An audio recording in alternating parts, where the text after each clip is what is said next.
इन्होंने नकल किया है। और किसकी नकल किया है? किस पुरुष की नकल? कोई न कोई नकल इन्होंने किया है।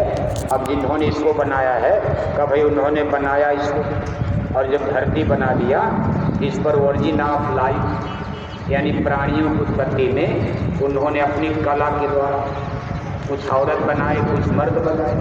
जैसे आपसे पूछा जाए पहले मुर्गी पैदा हुई कि पहले अंडा पैदा हुआ, तो आप इसका क्या जवाब दें? अगर आप लोग पहले मुर्गी पैदा हो, बिना अंडा के मुर्गी कैसे हो जाएगी? अगर आप कहोगे पहले अंडा पैदा हो गया, तो बिना मुर्गी के अंडा कैसे पैदा हो? अगर मान लिया जाए यहाँ बच्ची पैदा हुई, अभी मादर फादर नहीं, मान लो पहले बच्ची पैदा हुई, बिना माता पिता के बच्ची कैसे होंगे? और अगर कह दिया जाए पहले माता पिता पैदा हो गए, तो बिना बच्ची के माता पिता कहाँ से आएंगे? जब child is the father of the man. आज जो बेटा है, आज बच्चा है, माँ की गोद में है, थोड़े दिन के बाद सयाना होगा, जब उसकी शादी हो जाएगी, अभी वो बेटा कहा जाता है, चाइल्ड कहा जाता है। अब क्या कहा जाएगा? हस्बैंड। अब हस्बैंड हो गया, सीना फुलाएगा तो मेरी शादी हो गई, मेरे घर में और मेरे बीवी पर मेरा अधिकार है, मैं हस्बैंड हो गया।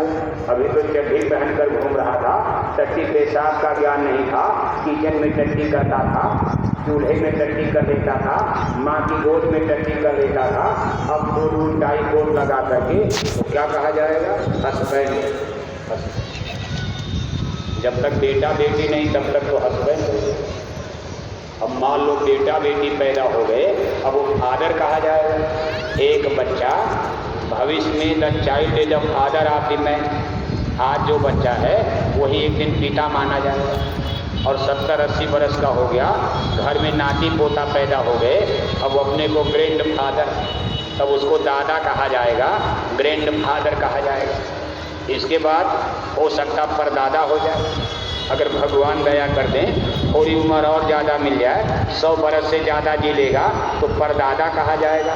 चौथी पीढ़ी में नाता पोती पैदा हो जाएंगे और उसके बाद फिर क्या हो जाएगा? मौत आ जाएगी। इसके बाद मिट्टी में मिल जाएगा, आत्मा पकड़ कर ले जाएंगे और फिर चिल्ड्रन बना देंगे। जब आत्मा को पकड़ कर ले जाएंगे, फिर किसी के घर में बेटा बेटी बनकर वो चाइल्ड बन जाता। ये राउंड सर्किल में जन्म मरण चलता है। देखो, ग्रैंड फादर, दादा बना, परदादा बना, राजा बना, रानी बना, और आज मौत हो गई, शरीर को जलाकर भस्म कर दिया, आत्मा को पकड़कर सिपाही ले गए। अगले जन्म में फिर किसी की कोख में जन्म हो गया, फिर क्या बन गया? चाइल्ड बन गया। अब बेटा बेटी बनकर फिर पैदा होगा, फिर पढ़ेगा लिखेगा, फिर डेवलप करेगा, फिर दादा दादी बनकर फिर कभी मरेगा। इस तरह से कितने जन्म जोनियों में ये जन्म मरण की प्रक्रिया कितने युगांतर से लगातार चल रही है। अब उस स्थिति को आप देखो, जब ईश्वर ने, भगवान ने सबसे पहले मानव जाति को जन्म दिया। पौराणिक कथानक ये बताते हैं कि सबसे पहले जब आदमी की उत्पत्ति धरती पर हुई, इसका जगह ईश्वर ने चुनाव किया, और इसमें भारतवर्ष, जिसको तब सिंहलद्वीप आर्यावर्त कहा जाता है, जिसमें लंका उनका सब जुड़ा हुआ था, तब समुद्र की स्थिति अलग थी। इस तरफ अरब सागर, बंगाल की खाड़ी नहीं थी, क्योंकि घटना कई करोड़ बरस पुरानी है और सतयुग की है। उस समय ये सागर यानी सारी धरती एक जगह थी, सागर एक तरफ और धरती एक तरफ, यानी अमेरिका अफ्रीका सारी धरती एक में जुड़ी थी और सागर एक तरफ था। धीरे धीरे चेंजिंग परिवर्तन होता है, धरती में बदलाव होता है, जमीन के बीच में सागर आ जाता, लेकिन उस समय धरती एक जगह स्थिति थी और इसका मूल केंद्र भारत आर्यावर्त सिंहलद्वीप माना जाता। इस सिंहलद्वीप में गंगा जमुना के दुआब पर, जिसको तीर्थ राज प्रयागराज कहते हैं, सर्वप्रथम ईश्वर खुदा भगवान ने, जिन्होंने संसार बनाया, इस पर आदमी को पैदा किया। सबसे पहले औरत मर्द का जोड़ा कहाँ उतारा गया? प्रयागराज में, प्रयागराज। अब उसका उस समय क्या नाम है? बहुत से ग्रंथ तो नष्ट हो गए, सब जला फूंक करके तमाम विदेशी आक्रांताओं ने नष्ट कर डाला। कितनी बड़ी बड़ी लाइब्रेरी नालंदा तक्षशिला में महीनों तक किताबें जलती रही, तो बहुत बड़ा नुकसान देश का कर दिया। अगर ये सारे ग्रंथ होते तो हमको आपको कुछ और जानकारियाँ मिलती। हमारा वैदिक शाश्वत सनातन धर्म ये कितना शाश्वत और सनातन, और ये कितनी सुपर साइंस। हमारे ऋषि मुनियों का ज्ञान किस चरम पर था कि धर्म के नाम पर कोई झगड़े नहीं था, कोई बवाल नहीं, कोई विवेक बवंडर नहीं। छोटे छोटे बच्चे भी सतयुग में ज्ञानी हुआ करते। कहा सतयुग सब योगी विज्ञानी, छोटे छोटे बच्चे। सतयुग में सब लोग वेजिटेरियन लाइफ सिस्टम। सतयुग में कोई मांस नहीं खाता था, मांसाहार का मनुष्य में प्रचलन ही नहीं था। सतयुग में सब शाकाहारी और एक ही मानव था, तो सबका एक कॉमन रिलीजन, एक सार्वजनिक धर्म था। इसको मानव धर्म कहते हैं। मानव एक था तो मानव का धर्म भी एक था। और उस समय कर हर ध्यान करें भौकानी, अपनी आत्मा के कल्याण के लिए सब लोग सचेत रहते थे। शरीर रक्षा की लोगों को ज़्यादा चिंता नहीं। सबसे बड़ी चिंता, लोगों का चिंतन इतना ऊंचा था कि लोग अपनी आत्मा के कल्याण के लिए चिंतित रहते थे। ये सतयुग का धर्म है। अभी धर्म को हमारे पौराणिक कथानक में उस प्राचीन शाश्वत सनातन धर्म को वैदिक धर्म कहा गया। वैदिक धर्म, वैदिक धर्म का इतिहास मिलता। इसके आगे एक और धर्म है जिसको सूक्ष्म वेद का कहा जाता है। ये तो सतलोक की व्याख्या है, लेकिन सतयुग के पुरुषों को भी, यानी वो प्रथम सतयुग नहीं, अब सतयुग चक्र चल पड़ा। समय काल खंड को सतयुग त्रेता द्वापर कलयुग में बांट दिया गया। अब यहाँ की जब आप व्याख्या देखोगे कि कालखंड टाइम पीरियड 4 भागों में बांट दिया गया, सतयुग त्रेता द्वापर कलयुग। अब ये जब क्रम चलता है तो सतयुग का आदि धर्म वैदिक धर्म। लेकिन जब सबसे पहले इंसान यहाँ उतारे गए, वो जो आदि सतयुग है उसमें सूक्ष्म वेद, जिसमें सतलोक तक का लोगों को ज्ञान था। वैदिक धर्म में सतलोक का ज्ञान यानी छिपा दिया गया। यानी वैदिक धर्म आप पढ़ोगे, इसमें सतलोक का ज्ञान तो नहीं है, लेकिन जहाँ तक ये ज्ञान है, ये ज्ञान अपने आप में ठीक, इसमें कोई रगड़ा झगड़ा नहीं है। जहाँ तक वेदों का ज्ञान है, वेदों की पहुँच है, इसमें कोई झूठ नहीं। ये ज्ञान अपने आप में सही है, सच्चा है, झूठा नहीं है। अब वैदिक ज्ञान उस ज्ञान को कहा जाता है वैदिक धर्म, जो वेदों के ज्ञान पर सफर करता। अब वेदों के बारे में वेदों की संख्या 4 बताई गई। सामवेद, ऋग्वेद, यजुर्वेद, अथर्ववेद। और ये वेद मिले ब्रह्मा को आई। देख वेद ब्रह्मा अति हर्षाई, बड़े प्रसन्न होते हैं। यानी धरती पर ये सबसे प्रथम ज्ञान माना जाता। ये तब की बात है जब यहाँ सुरतें धीरे धीरे अपने सतलोक को भूल गई। सूरत देश अपना विश्राना, काल देश घर अपना जाना। लेकिन ये प्रथम ज्ञान धरती के मनुष्यों को, यानी यहाँ पर भगवान ब्रह्मा को प्राप्त होता। इससे ये बात सिद्ध होती है कि भगवान ब्रह्मा उस समय मृत्यु लोक में मौजूद थे। वैसे ब्रह्मा 3 भाई बताए गए हैं। ये हिंदुओं के 3 देवता कहे जाते हैं, ब्रह्मा, विष्णु, शंकर। और इनमें 3 गुणों से एक ही माँ की कोख से पैदा हुए, लेकिन गुणों के आधार पर इनका वर्गीकरण, क्लासिफिकेशन हो जाता। ब्रह्मा रजोगुण, विष्णु सतोगुण और शिव शंकर जी तमोगुण। तमोगुण जैसे अपने कमरे में आप तमाम देवी देवताओं की फोटो रखो और रात दिन कैसे भजन का सुनो, तो रात में उसी का सपना आएगा। और कोई आदमी अपने कमरे में फिल्मों के हीरो हीरोइन की फोटो चारों तरफ दीवार पर टांग दे और मोबाइल से फिल्मी गाना सुनते रहे रात भर, तो जब सोएगा तो उसी का सपना आएगा। इस तरह से जब इनका जन्म होता है ब्रह्मा विष्णु शंकर का, इनको सतोगुण, रजोगुण, तमोगुण, अलग अलग एटमॉस्फियर में इनका पालन पोषण, यानी इनकी शिक्षा दीक्षा माता के निर्देश पर। अब इनकी माता को जो पौराणिक कथानक या जो गुरु महाराज ने हमको आपको ज्ञान दिया, बाकी हम लोग तो इसमें बिल्कुल शून्य थे। हम लोगों को ही क्या पता था। हम लोग भी इसी तरह कंकड़ पत्थर में अपना जीवन नष्ट कर देते और अपने जीवन को आडंबर पाखंड में गंवा देते। सही चीज़ों की कोई शिनाख्त जानकारी इस कलयुग में किसी को नहीं, लेकिन गुरु महाराज ने देखो धीरे धीरे हर चीज़ को खोल कर बताया।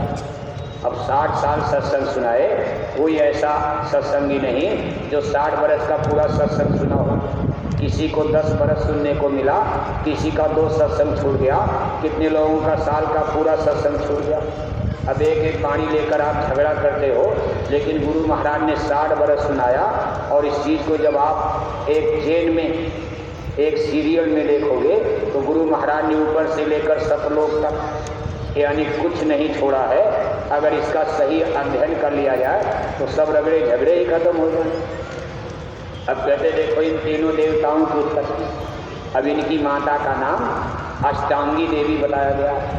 इनको आदि शक्ति दुर्गा, आदि शक्ति माया, जगत जननी दुर्गा, इनको जगत जननी और आदि शक्ति माया, आद्या महाशक्ति कहा गया। इनका जिक्र रामायण में भी आया है। आदि शक्ति जहि जग उपजाया, सोय अवतर मोर यह माया। ये स्वयं भगवान राम कहते हैं, जिनको व्यापक ब्रह्म निरंजन रामायण में निर्देशित किया गया।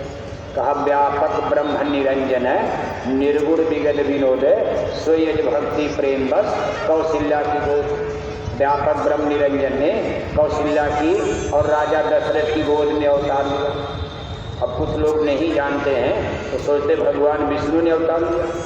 ब्रह्मा विष्णु शंकर तो अब इनके पुत्र के रूप में जन्म लेंगे, लेकिन उस समय इनका जन्म यानी स्वयं निरंजन और माया ने जन्म लिया, जिनको ज्योति कहा जाता, जिनको निरंजन और ज्योति, जो आपको गुरु महाराज ने बताया। इनको माया शक्ति भी कहते हैं। ये इनको जगत जननी इसलिए कहा जाता है, ये जगत इन्हीं के गर्भ से बैराट जगत की रचना होगी। जो कुछ यहाँ देख रहे हो, इसी जगत जननी दुर्गा ने अपने गर्भ से सब उत्पत्ति किया। जैसे कोई 2-4 बच्चे पैदा करे तो उसको 4 बच्चे की माँ कहा जाएगा। कोई 6 बच्चे पैदा करे तो 6 बच्चे की माँ कहा जाएगा। जिसने पूरी दुनिया को पैदा किया, हिंदू मुसलमान अमीर गरीब ब्राह्मण क्षत्रिय गाय बैल कुत्ता बिल्ला कीड़ा मकोड़ा, सगला सृष्टि मोर उपजाया, सब पर मोर बराबर दाया। जिसकी कोख से बैराट जगत की रचना हुई उसका नाम पड़ गया जगत जननी। अब ये जगत जननी यानी अष्टांगी देवी आदि शक्ति माया, इन्हीं की हिंदू लोग 9 दिन की नवरात्रि में 9 रूप में पूजा करते। यानी इन्होंने भी जगत में अवतार दिया है अपने पुरुष के स्वामी के सहयोग। जब इनकी धरती पर और कभी कभी अधर्म में इनकी जरूरत पड़ी है, इन्होंने 9 रूप में अब तक धरती पर जन्म लिया। कहीं राजा के घर में अवतार हो गया तो सुंदर रूप, और कहीं जंगल में झोपड़ी में जन्म ले लिया तो बिल्कुल काला कलूटा रूप, तब इनको काली नाम दिया गया। कभी काली नाम दिया जाता है। 9 दिन की नवरात्रि में 9 देवी के रूप में इनकी धरती पर, अब फोटो फिल्म तो किसी के पास है नहीं। अब कब उनका जन्म हुआ, बाप दादू की फोटो तो घर में है ही नहीं। अब बताओ कब कब इनका जन्म हुआ है, कहीं जंगल में, कहीं हिमाचल प्रदेश में, कहीं वहाँ, कहीं राजा के घर में, कहीं गरीब के घर में, तो इनकी फोटो किसके। लेकिन फिर भी जो हमारे ऋषि मुनियों ने जब वहाँ जा कर के इस जगत जननी के वैराट रूप को देखा, इन्होंने अपनी किताबों में एक इशारे के रूप में लिख दिया। उसकी हम लोग नकल करते, मिट्टी का, पत्थर का, और इनकी मूर्ति बना करके और लोग उसको बेचते हैं और पुजारी लोग खरीद करके और मंडप बना देते हैं और गाते हैं कि देवी जागरण हो रहा है, और उसी में दारू भी पी लेंगे। बताओ, शराब पीकर देवी जागरण हो रहा है। जिस दिन देवी जाग जाएगी और वही भगवान शंकर को लोग काशी में जगा रहे। जिस दिन जाग जाएंगे तो सबसे पहले तो काशी में प्रलय मचा देंगे। जहाँ हिंदू लोग अंडे खा रहे हैं, भगवान शंकर बम भोले की नगरी काशी बनारस में तमाम बड़े बड़े हिंदू अंडे खा रहे, शराब पी रहे, तो भगवान शंकर का डमरू जब काशी नगरी में बजेगा, वो तो गुरु महाराज रोक कर गए थे। जब काशी में यज्ञ करवाए तो कहा भाई मैंने शंकर को जगा दिया, बम भोले जाग गए, लेकिन मैंने उनसे मोहलत ले लिया कि आप हमको कुछ दिन का समय देंगे। अभी हमको समझाने दीजिए, अपना प्रलय का डमरू मत बजाइए। अभी लोग, हिंदू लोग भगवान शंकर के बारे में जानते नहीं। जिस दिन उनका डमरू प्रलय का बच जाएगा, कोई मांस खाने वाला, शराब पीने वाला, हिंसा हत्या करने वाला, बहन बेटियों की इज्जत आबरू लूटने वाला, सोने की लंका जलकर भस्म हो जाएगी। भगवान शंकर हिंदू मुसलमान नहीं देखेंगे, वो तो देखेंगे पापी कौन है। हिंदू हो चाहे मुसलमान हो, जो भी गलत काम करेगा, भगवान शंकर का ऑपरेशन, बम भोले का ऑपरेशन काशी नगरी से प्रारंभ होगा तो प्रलय मच जाएगा। अभी तो लोग करे जाग जाओ जाग जाओ, हे देवी जाग जाओ, भोला बम जाग जाओ, हर हर महादेव काशी में बोल रहे हो। जिस दिन उनकी नींद खुल जाएगी और कहीं उत्तेजना में जाग गए और अपना डमरू बजा दिया, कहा जागो जागो दुनिया वालों, समय बदलने वाला है, डम डम डम डम महादेव का डमरू बजने। और जब डमरू बजेगा तो राख बनेंगे महानगर तक, एटम के अंगारों से पत्ता पत्ता झुलस जाएगा विश्व युद्ध टंकारों से। मानव की क्या पेश चलेगी, अंबर तक फट जाएगा, हे धरती का सारा आंगन लाशों से पट जाएगा। महाशक्तियां दुनिया भर की मिट्टी में मिल जाएंगी, क्रूर विधर्मी मानव की तब अकल ठिकाने आएगी। अभी लोग सोचते हैं, हिंदू लोग ये सोच रहे हैं कि भगवान शंकर को जगा देंगे कि हमारे पक्ष में हो जाएंगे। अरे भगवान किसी के पक्ष में रहता है? भगवान तो धर्म के पक्ष में रहेगा। जिस समय महाभारत युद्ध खत्म हुआ, देखो 100 भाई कौरव हार गए और 5 पांडव जीत गए। उम्मीद कुछ नहीं थी, 100 भाई कौरव, 5 भाई पांडव, हिस्सा लगाओ, एक पांडव पर 20 कौरव हिस्सा पड़ेंगे, मुक्का मुक्का पांडवों को मार डालते। मिलिट्री पावर भी उनकी ज़्यादा थी दुर्योधन की। लेकिन युद्ध का परिणाम आया तो 5 पांडव जीत गए और 100 भाई कौरव हार गए। हार ही नहीं गए बल्कि मारे भी गए। 100 कौरव में कोई नहीं बचा, 5 पांडव जीत भी गए और 5 जिंदा भी रह गए। तब लोग आश्चर्य करने लगे, ये कैसे होगा?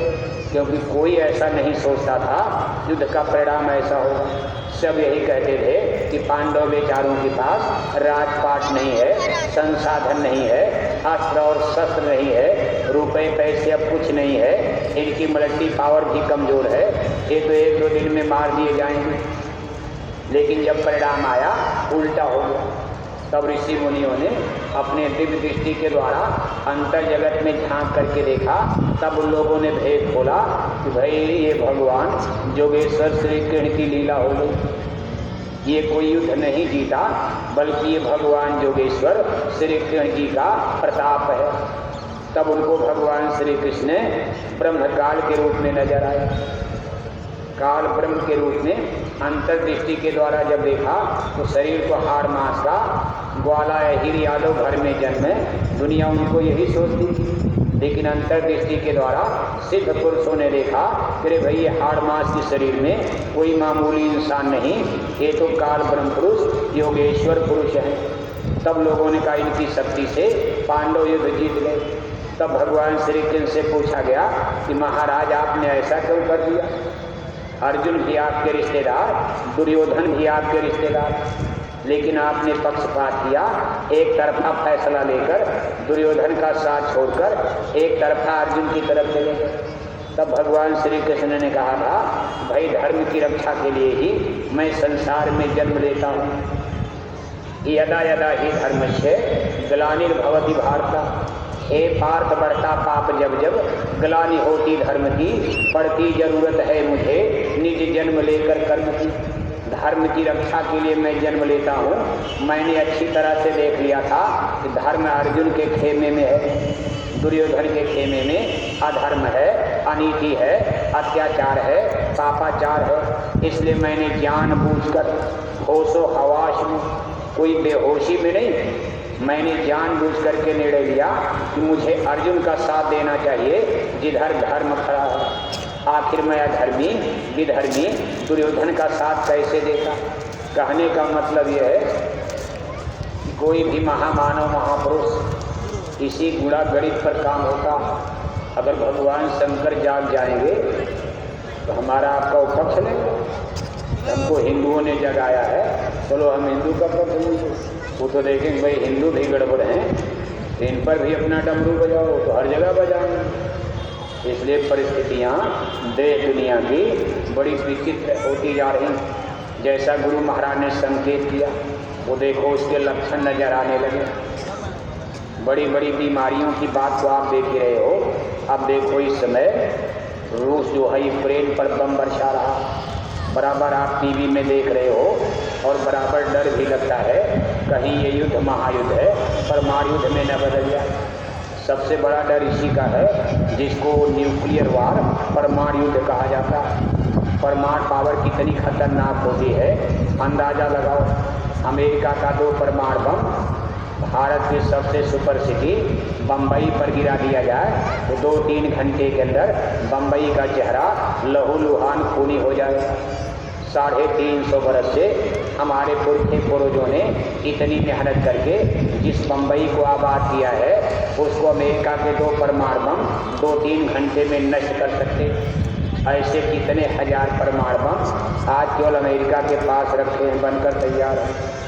इसीलिए गुरु महाराज कहते थे कि राख बनेंगे महानगर तक एटम के अंगारों से। ये परमाणु युद्ध तो अभी नहीं खड़ा हुआ है, लेकिन उसके कारण उसके देखो स्थिति बनती जा रही।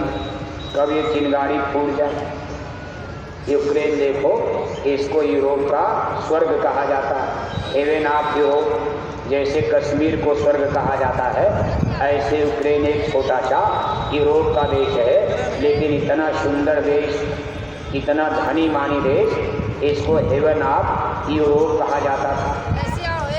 यानी वहाँ सुंदर सुंदर बंदरगाह, कोठी हवेली, सुंदर सुंदर स्कूल अस्पताल, कोई गरीब नजर नहीं आता। इतना धनी मानी देश, लेकिन उनकी कल्चर जरा देखो। आप अध्यात्मवाद को मानते हो, अध्यात्मवाद से इनकी कल्चर की तुलना करो।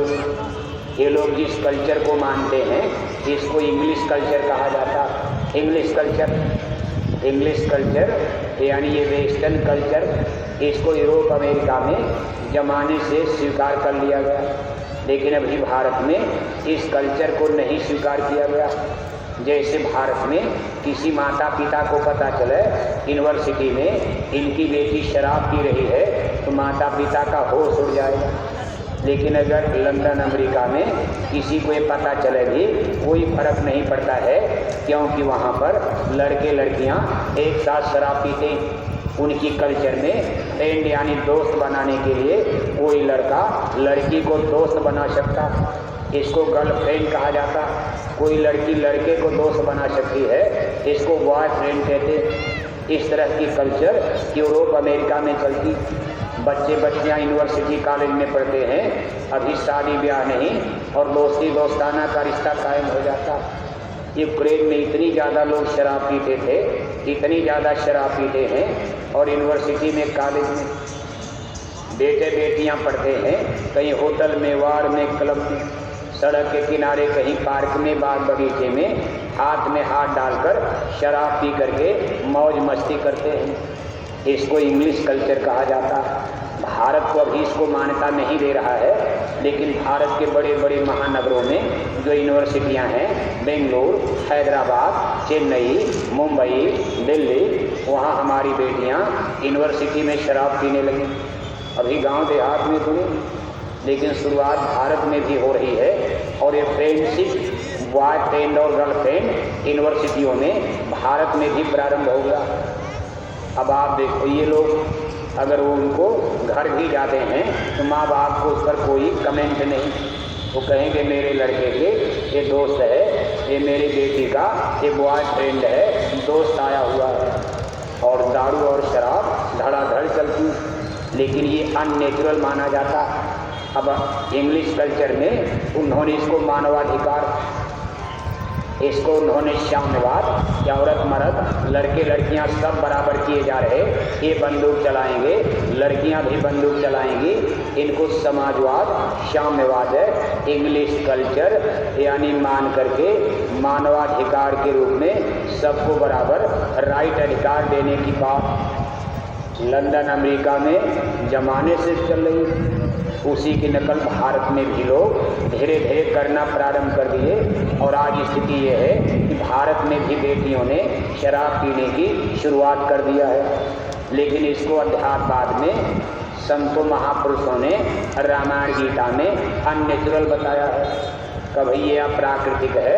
अप्राकृतिक का मतलब दिल्ली लखनऊ की सरकार इसको भले बुरा न माने, लेकिन ऊपर वाली सरकार इसको बुरा मान रही है। ऊपर भी तो कोई सरकार है और उसी सरकार की चलेगी। दिल्ली लखनऊ की सरकार शराब पीने के लिए कानून बना सकती है, लेकिन ऊपर वाली सरकार ने इसको अननेचुरल बताया है कि ये मेरे कानून के खिलाफ है।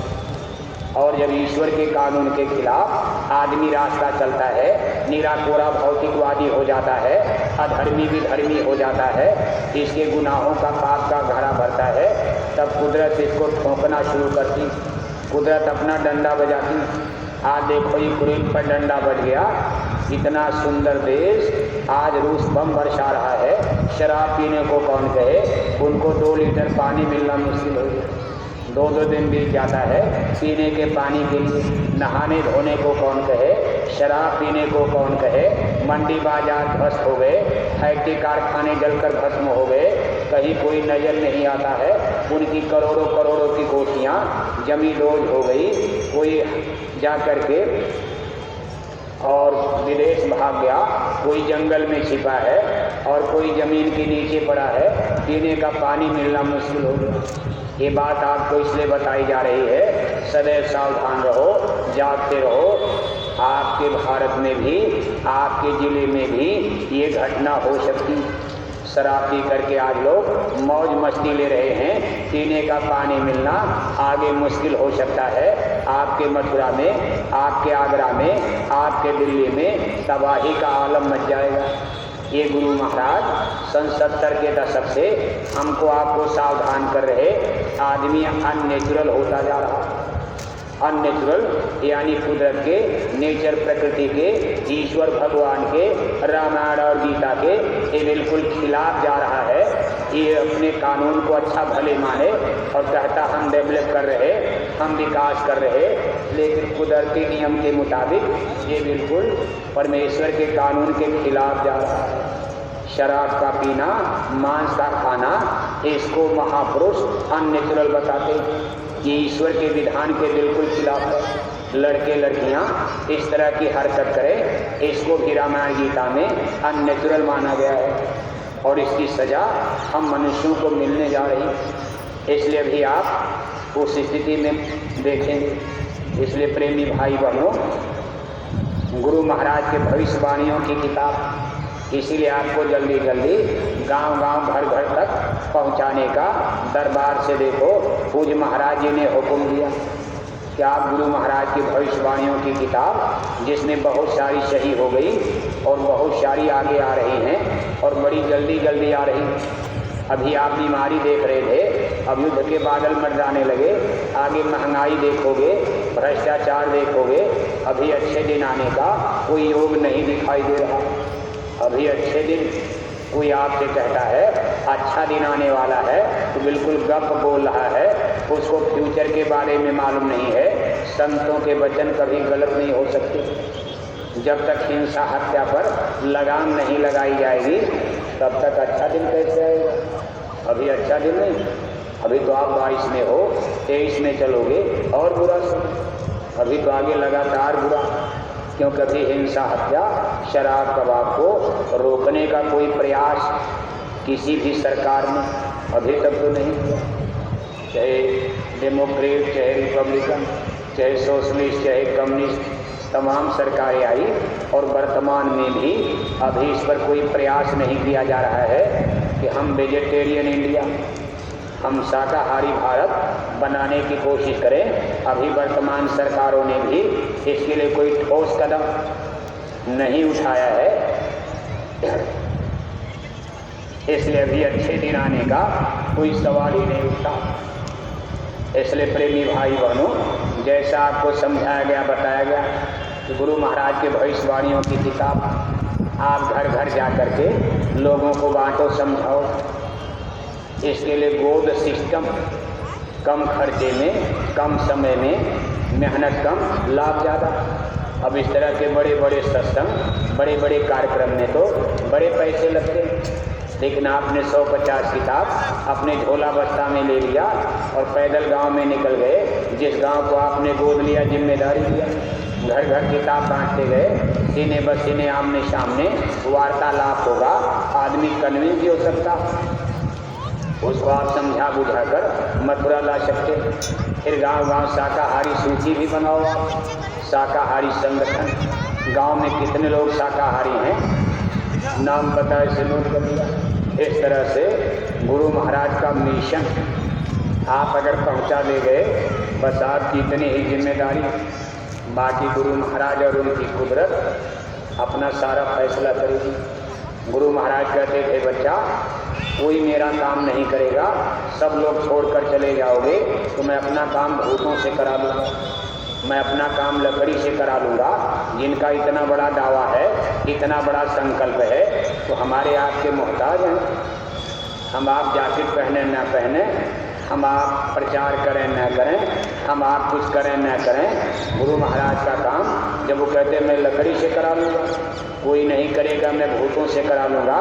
लेकिन जो मैंने कह दिया, बच्चा मेरी एक ही बात इधर से उधर होने वाली नहीं है। संत वचन पलटे नहीं, पलट जाए ब्रह्मांड। लेकिन हम आप लगे रहेंगे, हमको इसका लाभ मिलेगा, गुरु भक्ति का लाभ मिलेगा। गुरु आदेश में, मथुरा दरबार के हुक्म में, पूज्य महाराज जी के आदेश निर्देश में, आप संगत सेवा में जब लगे रहोगे, ये आपके गुरु भक्ति में जोड़ा जाएगा। सेवा को गुरु भक्ति, और बिन गुरु भक्ति शब्द में पढ़ते सो मानस तो मूरंगम, गुरु भक्ति से ही तब भजन भी बनता।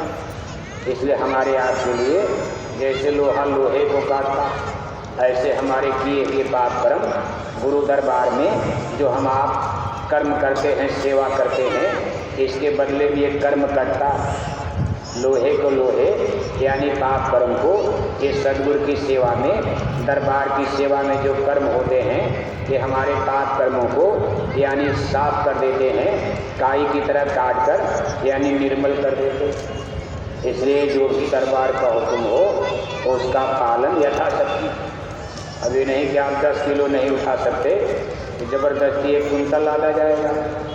जितना आप कर सको, ये तो प्रेम सेवा, ये प्रेम और श्रद्धा का विषय है, भक्ति भाव का विषय होता। भाव पवित्र रहेगा तो पूरा लाभ मिलेगा। अब आप बाहर से कितनों दिखाओ और भाव ही गड़बड़ है, उस भक्ति का कोई बहुत बड़ा बेनिफिट, उसका बहुत बड़ा अंक और लाभ नहीं मिलता।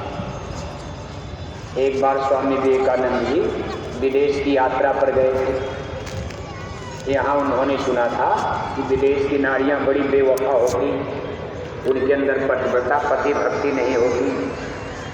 वो ऐसे चले जा रहे थे, एक बगीचे में उन्होंने देखा एक कब्रिस्तान पर एक महिला, एक देवी ऐसे पंखा झल रही थी, कब्रिस्तान के ऊपर पंखा चला रही, ऐसे हवा दे रही। विवेकानंद जी ने आगे बढ़कर पूछा कि देवी ये मिट्टी के चबूतरे पर क्या कर रही हो? देवी ने उत्तर दिया, महात्मन ये मेरे पति की कब्र है, कल इनको इसमें दफनाया गया है, मैं इन पर हवा दे रही हूँ। विवेकानंद को बड़ा आश्चर्य हुआ कि भारत में तो लोग कहते हैं कि विदेश की नारियों में पतिव्रता पति भक्ति नहीं होती, और यहाँ इतनी पतिव्रता पति भक्ति कि अपने मरे हुए पति की कब्र पर बेचारी पंखा चल रही। लेकिन विवेकानंद जी ने कौतूहल बस पूछ लिया कि देवी तुम्हारे मरे पति को, इस मृतक आत्मा को तुम्हारे पंखा चलाने से क्या लाभ है? तब उस औरत ने जवाब दिया कि महात्मा मेरे पति को, मेरे मरे हुए पति को इससे कोई लाभ फायदा मिलेगा कि नहीं मिलेगा, मैं इसलिए पंखा नहीं चला रही। मेरे पंखा चलाने का कारण असली ये है कि कल मेरी शादी होने वाली, और हमारे समाज का नियम है कि जब तक पति की कब्र सूख न जाए तब तक शादी नहीं होगी। जब तक पति की कब्र गीली रहेगी तब तक शादी नहीं होगी। मैं रात भर पंखा चलाऊंगी कि जल्दी कब्र सुबह होते सूख जाए तो मैं दूसरी शादी करूँ। तब विवेकानंद ने माथा ठोक दिया, ओ धन्य है भारत की धरती।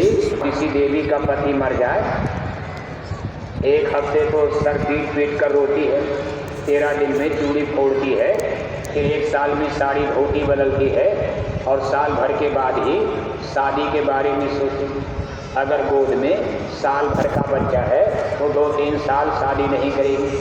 और ये विदेश की औरतें इतनी बेवफा हैं, 1 रात बर्दाश्त नहीं कर सकती और शादी करने के लिए कब्र को सुखाया जा रहा है। विवेकानंद ने कहा, ओ बहुत अच्छा हुआ मैंने पूछ लिया, नहीं तो मैं एक गलत संदेश, गलत जानकारी लेकर भारत में जाता कि विदेश की नारियों में बड़ा पतिव्रता, बड़ी पतिभक्ति होती है।